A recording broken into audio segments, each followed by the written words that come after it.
I didn't realize how invisible I'd become to my own family until I paid for a vacation I wasn't even allowed to be part of. I'm Aaron, 31 years old, oldest sibling, dependable one. The guy everyone calls when something breaks, someone needs help moving, or a bill needs covering just until next month. I work in IT, nothing glamorous, but steady. Good money, boring hours, predictable life. For most of my adult life, I've worn that predictability like armor. I thought if I stayed calm, reliable, generous, eventually my family would see me as more than just a backup plan. I was wrong. The idea for the vacation came to me late one night after another exhausting week. I was sitting alone in my apartment, scrolling through old photos on my phone. Holidays where everyone looked younger, happier, less tense. Somewhere along the line, every family gathering had turned into quiet competition, passive comments, and my younger sister, Melanie, somehow always positioned at the center of it all. Melanie is 28, loud, emotional, endlessly convinced the world owes her comfort. Growing up, she was the sensitive one, which somehow translated into everyone tiptoeing around her feelings while mine were treated as optional. If she cried, plans changed. If she complained, adjustments were made. If I pushed back, I was told to be the bigger person. I'd been the bigger person for over a decade, so I decided to do something nice. Something big. Something no one could twist into a criticism. I booked a surprise family vacation. 5 days. Beachside resort. Separate rooms. All paid in advance. Flights, hotel, transfers, everything. It cost me more than I'd ever spent on myself in one go, but I told myself it was worth it. A reset. A chance to reconnect. I imagined us laughing over dinner, actually enjoying each other without the usual tension hanging in the air. I announced it over dinner at my parents' house. Nothing dramatic. Just cleared my throat and said, I booked us a trip. Next month. All of us. The reaction was immediate and overwhelming. My mom teared up. My dad clapped me on the shoulder and said he was proud of me. My younger brother started talking about snorkeling. Melanie just stared at me for a second, then smiled wide and said, wow, that's generous. That word stuck with me. Not grateful. Not excited. Generous. Like she was evaluating a donation. In the weeks that followed, I handled everything. I sent itineraries, asked about room preferences, coordinated flight times. Every detail went through me. Melanie had opinions about all of it. She wanted a room with more space. She wanted quiet mornings. She wanted certain restaurants booked in advance. She wanted the trip to feel relaxing, which apparently meant everyone else adjusting around her needs. I accommodated more than I should have. Old habits die hard. A few days before the trip, something shifted. Group chats started going quiet. When I asked if everyone was packed, my message sat unread longer than usual. Then my mom called me, her voice hesitant, careful in that way that always meant trouble. Did you and Melanie have a disagreement? She asked. I laughed, because it sounded ridiculous. No. What? She said you two talked. That you agreed it might be better if you didn't come. Just for space. She said you understood. I actually thought my mom was joking. I paid for the trip, I said slowly, including my own ticket. There was a pause. She told everyone you uninvited yourself.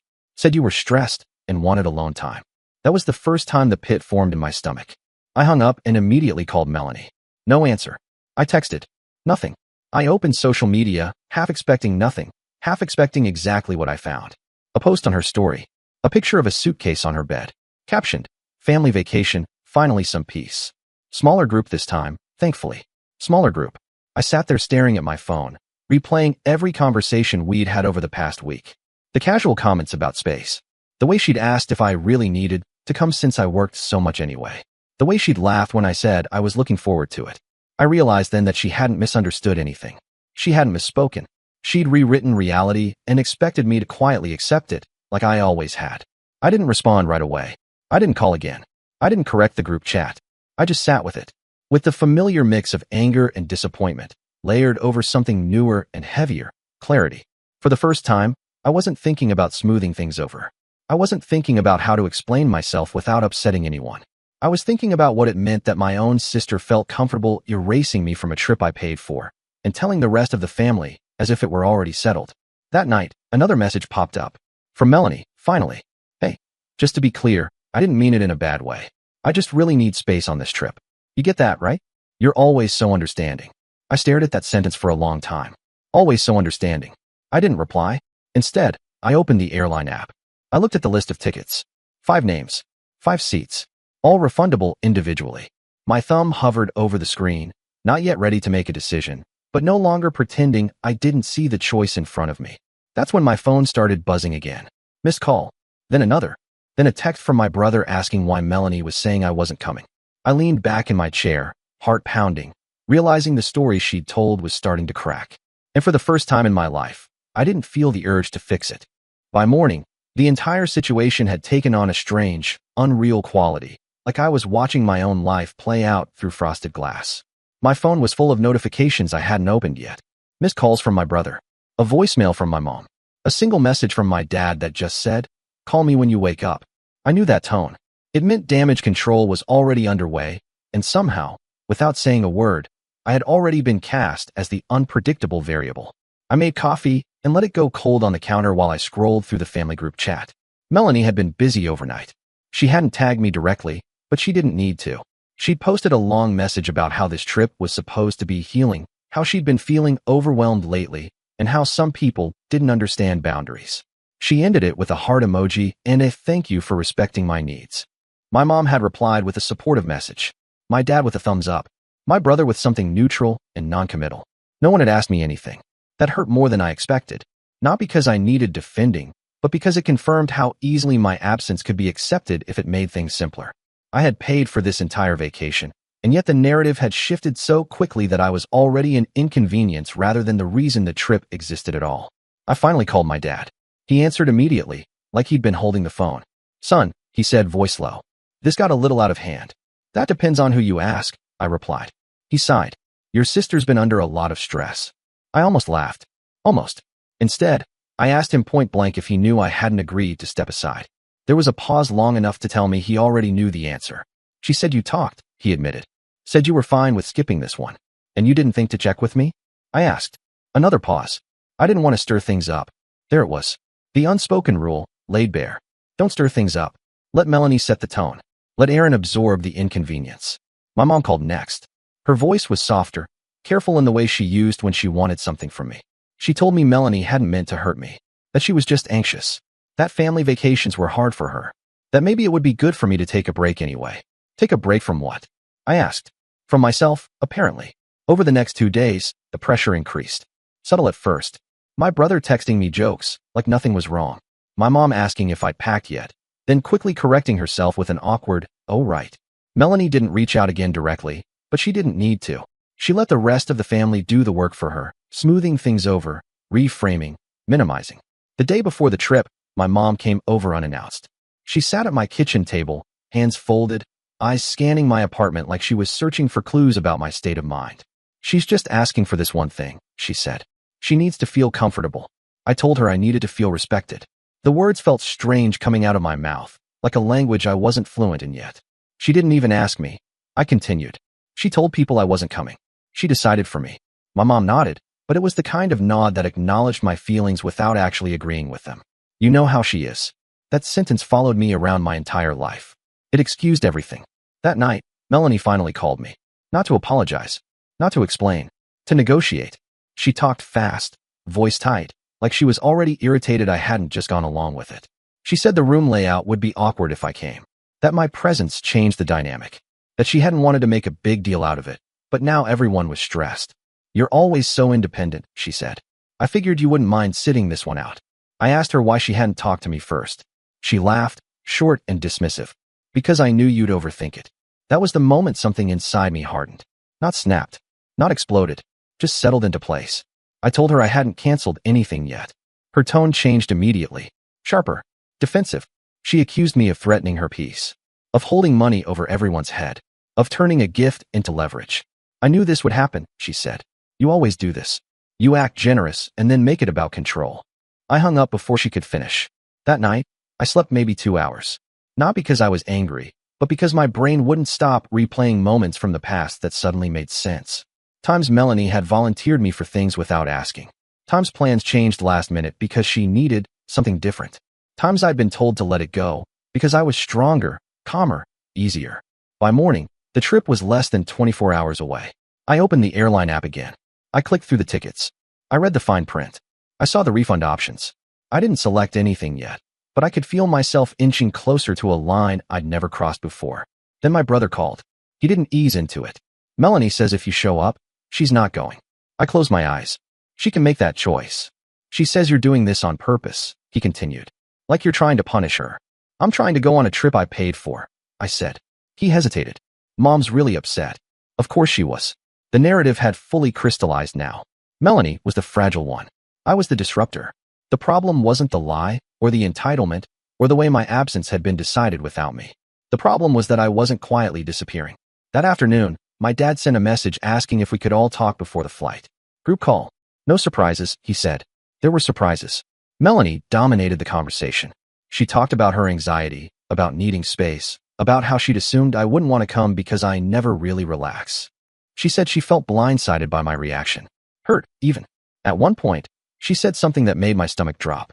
I mean, let's be honest, she said, voice casual. This trip wasn't really for you anyway. You just booked it. No one contradicted her. I waited for someone to say something. Anyone. My mom cleared her throat. My dad changed the subject. My brother stayed quiet. That was the betrayal. Not loud. Not dramatic. Just complete.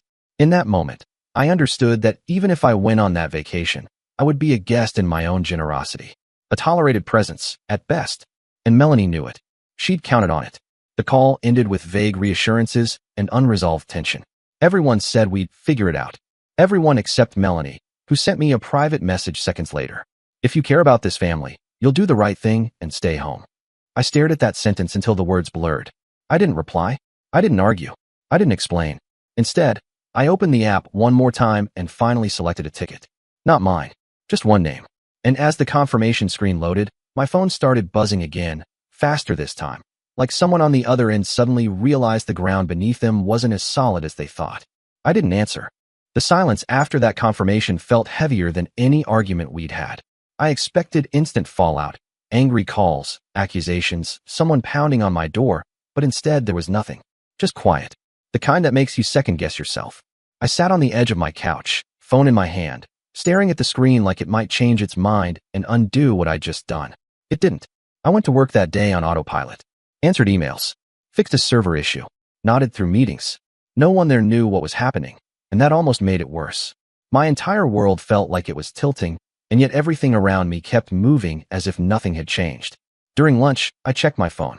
Still nothing from Melanie. A couple of missed calls from my mom. A single message from my dad that read, "Please call when you're free." I wasn't free. Not emotionally, not mentally. I let the phone buzz and put it face down on the table. That evening, the calls started coming in waves. My mom first, then my brother, then my dad again. When I finally answered, it was because I was too tired to keep holding the line. My mom's voice was tight, strained, like she was holding back tears. "What did you do?" she asked. "I changed one ticket," I said. I kept my voice calm, almost detached. Nothing else. She inhaled sharply. Melanie is hysterical. Of course she was. Apparently, she hadn't realized the ticket I canceled was hers until she tried to check in. According to my mom, there had been shouting, accusations, Melanie insisting there must have been a mistake. The airline agent calmly explaining that the ticket had been canceled by the purchaser. My name, my email, my card. "She says you did this to humiliate her," my mom said. "She says you wanted to teach her a lesson." I didn't respond right away. I was too busy noticing how even now, the story was being framed around her feelings, her distress, her interpretation. No one asked how I felt. No one asked why I'd reached that point. "I wanted to go on the trip I paid for," I said finally. She told everyone I wasn't invited. I just made that true for one person. The line went quiet.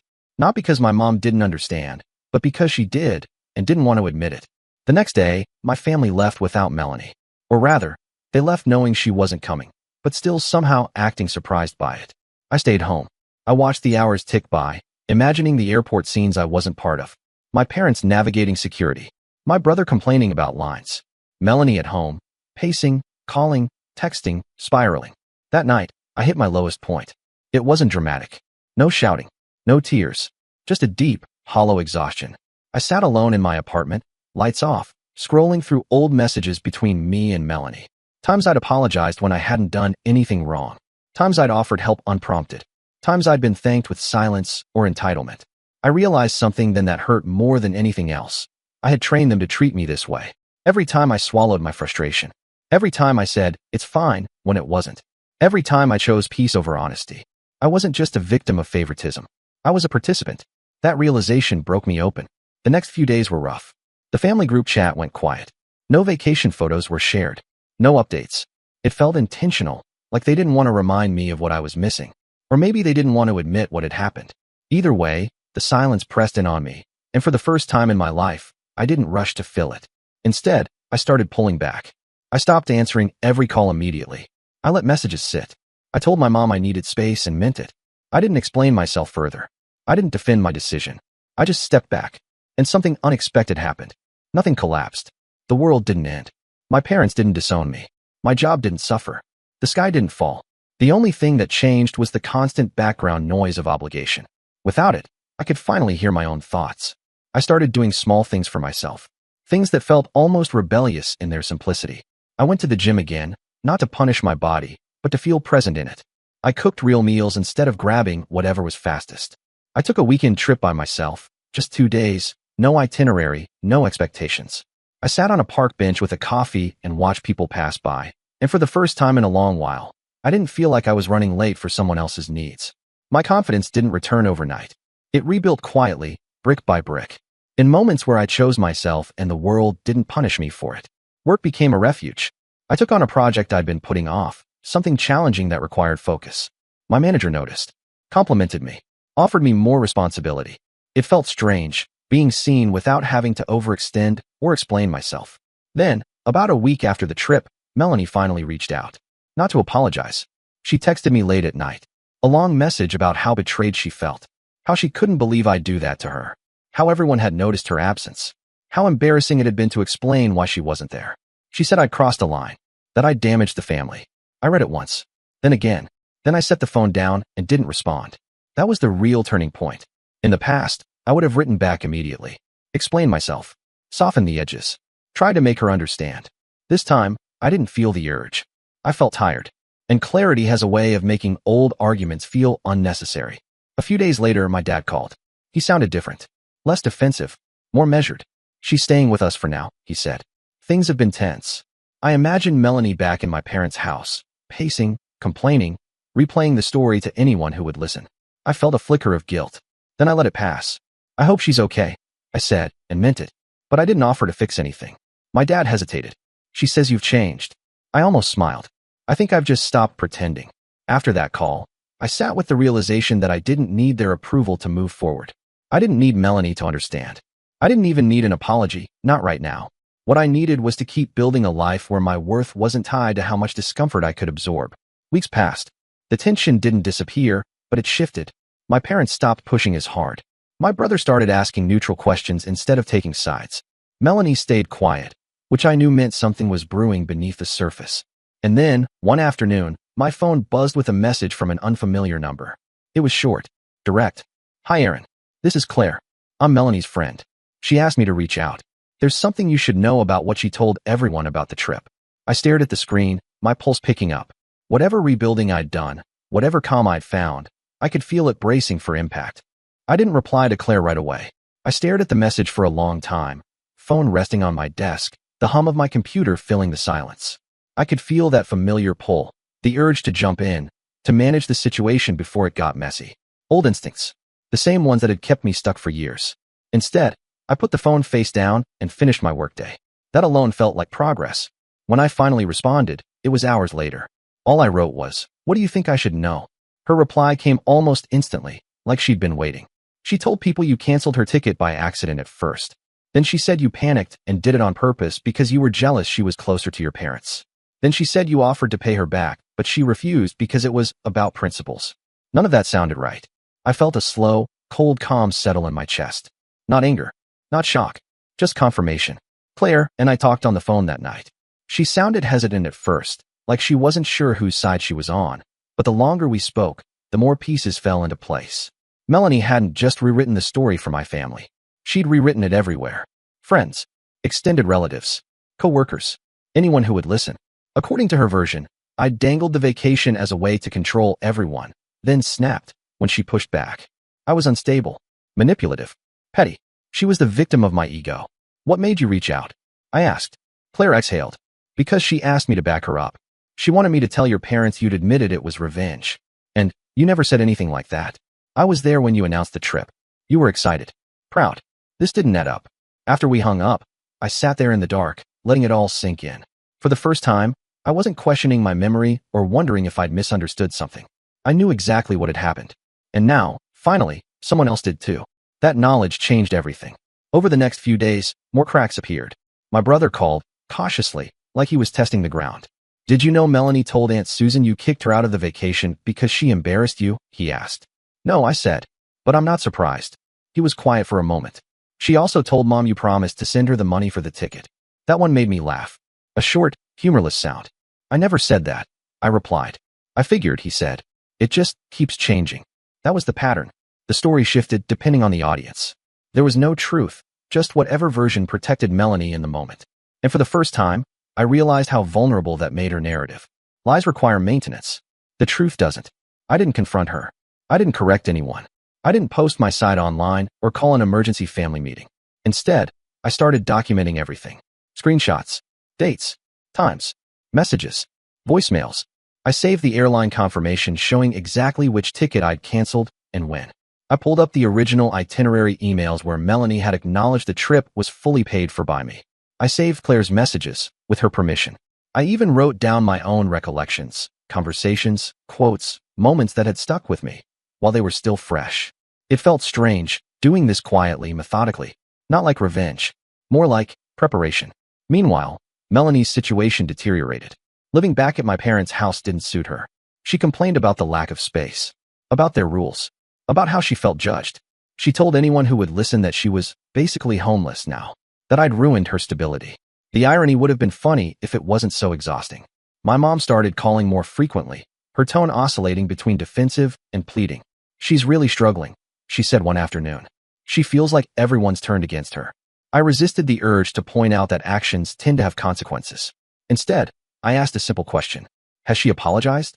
There was a long pause. "Well, no," my mom admitted. "But I'm not discussing anything until she does," I said gently. That boundary landed harder than any argument I'd ever had with them. My mom didn't know how to respond to it. She'd spent years negotiating around Melanie's behavior. She didn't know what to do when I refused to play along. A week later, my dad called. He sounded tired. "She wants to stay with you for a while," he said. "Just until things cool down." I closed my eyes. "No. She says she needs a fresh start." "She needed honesty weeks ago," I replied. "I'm not her reset button." That was the moment I realized something else had shifted. They weren't asking me because they thought it was fair. They were asking me because they assumed I'd say yes. And when I didn't, they had no backup plan. That night, Melanie finally broke her silence. She sent me a voice message. I didn't open it right away. I let it sit there, unopened, like a small act of defiance. When I did listen, her voice was trembling, not with remorse, but with fury barely contained. "You've made me look insane," she said. "Everyone keeps asking questions. Claire won't even answer my calls. Mom and Dad are acting like this is my fault. I hope you're happy," she went on, accusing me of turning people against her, of enjoying her discomfort, of punishing her for needing space. Not once did she acknowledge the lie. Not once did she say she was sorry. When the message ended, I felt nothing. No rush of anger. No guilt. Just a quiet certainty. I didn't respond. Instead, I did something I should have done years ago. I reached out to extended family members directly. Not to accuse. Not to vent. Just to check in. To reconnect on my own terms. And when they asked, because they always did, I told them the truth. Calmly. Factually. Without embellishment. I didn't insult Melanie. I didn't speculate about her motives. I just explained what had happened and why I'd stepped back. The reactions were subtle, but unmistakable. Confusion. Concern. Quiet understanding.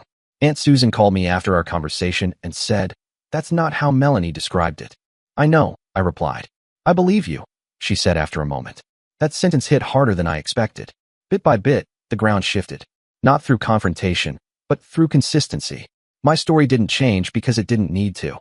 Melanie's did, and people noticed. Then came the opportunity one hadn't anticipated.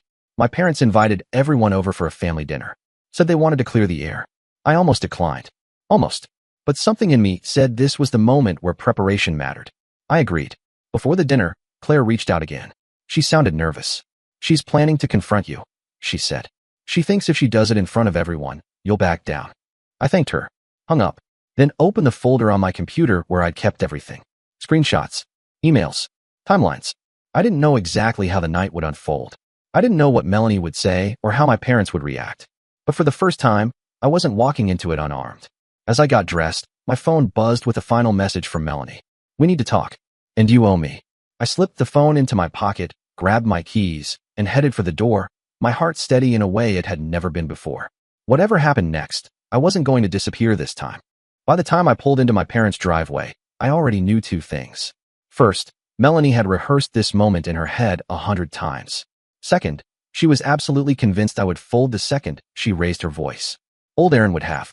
I walked in carrying nothing but my phone and my keys. No stack of papers. No dramatic props. Just calm. The living room was already full, my parents on the couch, my brother leaning against the wall, Aunt Susan at the dining table, and Melanie standing near the window with her arms crossed like she was guarding territory. She didn't wait for anyone to speak. "There he is," she said, loud enough to fill the room. "The mastermind." No one laughed. That alone threw her off. "I think we should talk like adults," my dad said, already sounding exhausted. Melanie turned toward him immediately. "I've been trying to talk. He's the one who refuses to answer my calls. He canceled my ticket, Dad. My ticket. On purpose." She looked at me then, eyes sharp. "You humiliated me." I met her gaze and nodded once. "I canceled one ticket. The one belonging to the person who told everyone I was uninvited from a trip I paid for." Her mouth opened, then closed. "That's not what happened," she said quickly. "You said you didn't want to come. You were stressed. Everyone heard you." I glanced around the room. Did anyone hear me say that? Silence. She scoffed.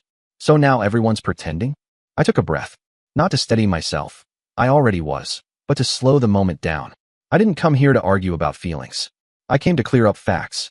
She rolled her eyes. "Here we go." I pulled out my phone and placed it on the coffee table between us, screen facing up. "This is the itinerary email I sent. You replied, 'Thanks for booking everything.' You didn't say I wasn't coming. You didn't say I'd agreed to step aside." Her face tightened. I scrolled. "This is the message you sent Claire, asking her to tell Mom I admitted canceling the ticket out of jealousy." Claire shifted in her chair. "You did ask me that," she said quietly. Melanie snapped her head toward her. "You said you'd help me." "I said I'd listen," Claire replied. I didn't agree to lie. The room felt different now. Heavier. Focused. I kept going. "This is the airline confirmation. Shows exactly which ticket I canceled, when, and that it was fully refundable. No one else's plans were affected." My mom leaned forward, peering at the screen. "Melanie, you told me he offered to pay you back." "I never did," I said calmly. "And this is the message where you told me, quote, 'If you care about this family, you'll stay home.'" Melanie's voice rose. "You're taking things out of context." "Then give the context," I replied. "Because this is the full message thread." She opened her mouth again, then stopped. For the first time that night, she looked uncertain. I wasn't finished. "I want to be very clear about something," I said, turning to everyone in the room. "I didn't cancel her ticket as punishment. I canceled it because she told people I wasn't invited. She made that decision for me. I simply accepted it and applied it to the person who made it." "That's twisted," Melanie snapped. "You did this to hurt me." "I did this to stop being erased," I said. My voice didn't rise. It didn't need to. "There's a difference." My dad rubbed his temples. "Melanie, did you tell people Aaron uninvited himself?" She hesitated. Just a beat too long. "I said he didn't want to come," she muttered. "That's not what you said to me," my brother said. "You said he backed out because you needed space. And you told me he promised to send you the money," my mom added quietly. The room went still. Melanie laughed, brittle and sharp. "So what? Now I'm the villain." "No," I said. "You're just not the victim." That was the moment she lost control. She started crying, not the quiet kind, but the loud, performative kind. Talking through tears about how no one supported her, how I'd always resented her, how unfair it was that everyone was suddenly questioning her. She accused me of planning this, of setting a trap, of turning the family against her. I let her talk. When she finally ran out of steam, I spoke one last time. "I didn't plan revenge," I said. "I planned boundaries. Everything that happened after that came from your choices." I stood up, grabbed my phone, and headed for the door. "Wait," my mom said. "What do you want us to do?" I turned back. "I want honesty. And I want accountability. Not apologies made for her. Apologies made by her." Melanie stared at me, stunned. "You're abandoning me." I met her eyes. "No, I'm just not carrying you anymore." I left. The fallout wasn't immediate, but it was thorough. Melanie couldn't stay at my parents' house. Not after that night. The tension was too thick, the lies too exposed. She bounced between friends for a while. But stories only work if people keep believing them, and hers had worn thin. My parents changed. Slowly. Awkwardly. They didn't suddenly become perfect, but they stopped making excuses. My mom apologized, not with tears, but with words that actually acknowledged what she'd ignored for years. My dad admitted he'd chosen the easier path too often. My brother and I grew closer, bonded by the shared realization that we'd both been managing the same storm from different sides. As for me, I didn't get louder. I didn't gloat. I didn't demand anything. I just stayed consistent. Months later, Melanie texted me a short message. No accusations. No theatrics. I shouldn't have lied. I'm sorry. I read it. I accepted it. And I didn't invite her back into the role she'd lost. Some people mistake kindness for weakness. Others mistake silence for consent. I learned the difference the moment I stopped canceling myself for someone else's comfort. And I haven't looked back since.